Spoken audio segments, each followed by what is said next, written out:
Good morning বন্ধুরা, welcome back to my channel রাজনন্দিনীর ছোট্ট সংসারে তোমাদের সকলকে জানাচ্ছি অনেক অনেক স্বাগত আর অনেক অনেক ভালোবাসা। তো এখন বাজে হলো 6:30। তো দেখো মেয়েকে রুটি আর আম দিয়ে খাইয়ে স্কুলে পাঠাচ্ছি। আর আজকে থেকে নতুন টাইম হলো, নতুন টাইম 7টা থেকে স্কুল শুরু হবে। তো সেই জন্য অনেকটা সকালেই উঠতে লাগবে, আর ওর জন্য আমাকেও একটু তাড়াতাড়ি উঠতে লাগলো। শুধু ওর দোষ দিলে হবে না, কারণ আমারও স্কুল খুলে গেছে। আজকে থেকে আমারও স্কুলে হাফ ইয়ারলি পরীক্ষা শুরু। আর আমাদের আগে না গরমের ছুটির আগে পরীক্ষা হয়ে যেত, আর গরমের ছুটিটাও পরীক্ষার পরে হতো। তো যাই হোক, এবার উল্টো হয়ে গেছে, কিন্তু ভালোই হয়েছে। গরমের ছুটিটা গরমকালে হলেই ভালো লাগে, কারণ আমরা প্রত্যেক বছর বর্ষাকালে গরমের ছুটিটা পেতাম, বর্ষার সময় গরম ছুটিটা। আর এত বছর আমাদের পরীক্ষা হাফ ইয়ারলি পরীক্ষাটা হতো গরমের ছুটির আগে। আর মেয়ে চলে যাওয়ার পর হাতে অনেকটা সময় আছে, সমস্ত কাজ বাইরের কমপ্লিট করা হয়ে গেছে। আর যেহেতু শরীর প্রচণ্ড খারাপ, গরমে আমি ভীষণ অসুস্থ, 2 দিন অন্তর অন্তর অসুস্থ হয়ে পড়ছি, সে আর বলার কথা না। তো মেয়ে চলে যাওয়ার পর বিছানাটাকে অন্তত টান করে রেখে যায়, কারণ স্কুল থেকে এসেই না পরিষ্কার বিছানায় একটুখানি গা এলিয়ে দিলে ভীষণ ভালো লাগে। তো সেই জন্যই মেয়ে যেহেতু বেরিয়ে গেল, ওর অবশ্য বেশি টাইম লাগবে না, 9টা সাড়ে 9টার মধ্যে চলে আসবে। আর আমি স্কুল থেকে আসার আগেই মেয়ে চলে আসবে। আর আমি এখানে বিছানাপত্রটা তুলে নিয়েছি। আর তোমাদের দাদাভাই বললো চা খাবে না, মেয়েকে দিতে গেছে, বললো তুমি চলে যেও, আমি চাটা করে নেব। তো যেহেতু আমার রুটি করা হয়ে গেছে, আর ঘরে আম রয়েছে বলে আর তরকারি করলাম না, জানলাটা একটু খুলে দিলাম। ঘরটা প্রচণ্ড গুমোট, কিন্তু ঠান্ডা, শীতকালে যেমন ঠান্ডা, গরমকালে তেমন গরম। আর এই গরমে এত অস্থির হয়ে উঠেছি আমি, সে আর বলার কথা না। প্রচণ্ড গরমে কষ্ট পাচ্ছি, শরীর প্রচণ্ড খারাপ। আর বারবার করে গা হাত পা ধোয়াতে আমার হাত পাগুলো এত চাবাচ্ছে, সে আর বলার কথা না। আর আমার এদিকে ঘরটা গোছানো হয়ে গেছে, জানলাটা খুলে দিয়েছি। আর এবার আমি রেডি হয়ে যাব।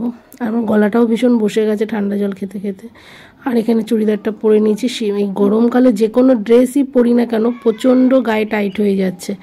আর এই যে চুলটা উঁচু করে বেঁধে নিয়েছি, ক্লিপগুলো খুঁজে পাই না, যখন হাতের কাছে যেটা পাই সেটাই মাথায় দিয়ে নিই।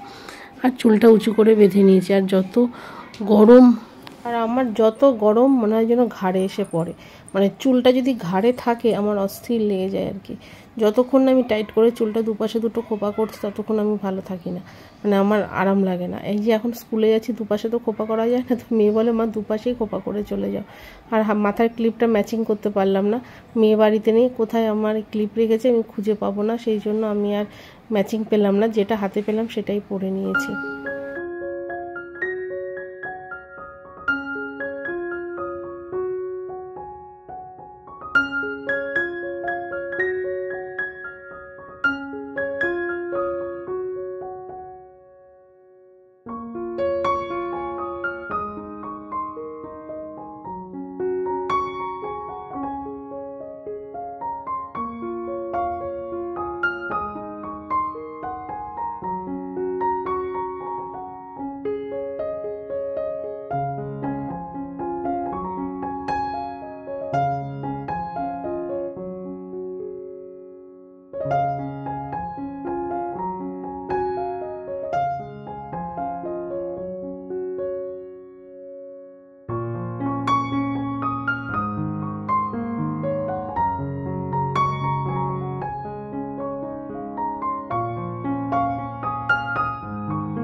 তো আমি রেডি হয়ে গেছি। তো আজকে থেকে স্কুল খুললো আর আমাদের হাফ ইয়ারলি পরীক্ষা শুরু হয়ে গেছে। তো সমস্ত কাজ গোছানো, আবার বাদবাকি কাজ স্কুল থেকে এসে করবো। আর ঘামছি, পাউডার দেওয়ার পরও ঘামছি। এখন বাজে হলো তোমার 7:30। মেয়ে স্কুলে চলে গেছে। আর আবার স্কুল থেকে এসে তারপর বাদবাকি কাজ যেগুলো বাকি আছে সেগুলো করবো। আর সকালবেলা টিফিন সব গুছিয়ে রেখেছি, রুটি আম, আর আমিও একটা রুটি খেয়ে নিয়েছি। আর এবার শুধু জল খাবো।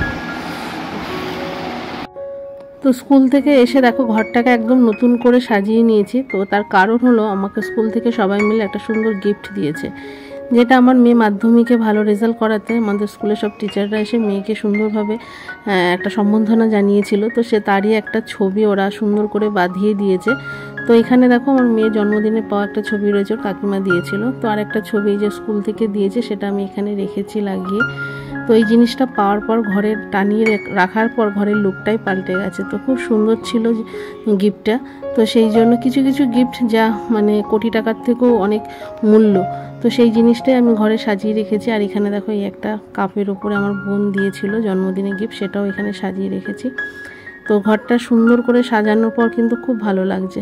আর দুপুরে খাওয়া দাওয়া সেটা তোমাদের আর কিছু দেখায়নি, কারণ স্কুল থেকে এসে না আমি ভীষণ অসুস্থ হয়ে পড়েছিলাম, হঠাৎ করে মাথাটা ঘুরে গেছিলো। আর রাতে করেছিলাম ডিমের অমলেট আর কোনো রকমের সেদ্ধ ভাত করেছিলাম, তাই দিয়ে মেয়েকে খেতে দিয়েছিলাম। তো চলো আজকের মতন ভিডিওটা এখানেই শেষ করছি। ভালো লাগলে অবশ্যই লাইক কমেন্ট শেয়ার করে, আর খুব ভালো লাগলে চ্যানেলটাকে সাবস্ক্রাইব করে আমার পাশে থেকো। তো চলো, গুড নাইট সবাইকে।